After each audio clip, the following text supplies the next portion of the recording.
क्या बंगाल में चुनाव जीतने के बाद भाजपा का अगला टारगेट पंजाब है और पंजाब में उसकी जो सबसे बड़ी दुश्मन है वह आप पार्टी है। और आप पार्टी को जिस तरह से दिल्ली में भाजपा ने निपटाया था, मुख्यमंत्री वहां के तत्कालीन अरविंद केजरीवाल सहित उनके खास सेकंड नंबर के मंत्री मनीष सिसोदिया सहित संजय सिंह और अन्य नेताओं को जेल में डालकर जिस तरह से आप पार्टी का नुकसान किया था, क्या उसी पैटर्न पर अब पंजाब में भी आप पार्टी को निपटाने की तैयारी है? और यह सवाल इसलिए उठ रहा है कि आज ईडी ने संजीव अरोड़ा नामक जो मंत्री हैं, जो दूसरे नंबर के मंत्री माने जाते हैं, पावरफुल मंत्री माने जाते हैं, उनको अचानक गिरफ्तार कर लिया। इस गिरफ्तारी के बाद अरविंद केजरीवाल का निशाना भाजपा पर है। भाजपा को साफ साफ कह दिया कि अरविंद केजरीवाल ने कि भाजपा उसी पैटर्न पर अब पंजाब में आप पार्टी को खत्म करना चाहती, आप पार्टी को तोड़ना चाहती थी और बाकायदा आप पार्टी को तोड़ने के लिए 100 करोड़ खर्च करने की तैयारी है। और यह जो ईडी ने गिरफ्तारी की है संजीव अरोड़ा की, यह इसी तरह की शुरुआत है। दरअसल ये सभी जानते हैं कि दिल्ली में जिस तरह से अरविंद केजरीवाल लगातार 3 बार आपकी सरकार लेकर आए,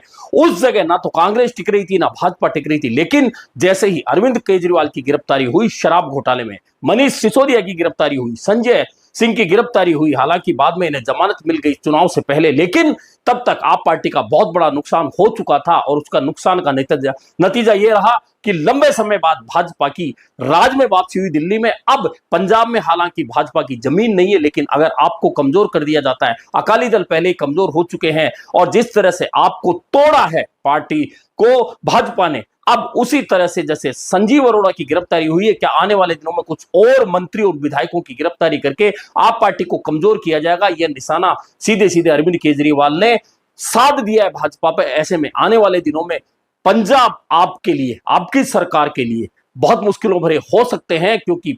कई प्रदेशों में इस तरह का पैटर्न भाजपा ने अपनाया है और उस पैटर्न को अपनाने के बाद में भाजपा को सफलता भी मिली है। ऐसे में देखना है कि क्या पंजाब में भाजपा का यह पैटर्न सफल हो सकता है या आप और कांग्रेस की जो आमने सामने की लड़ाई जिसमें अकाली दल भी है, वह आगे चलकर कोई सफलता प्राप्त कर सकते हैं।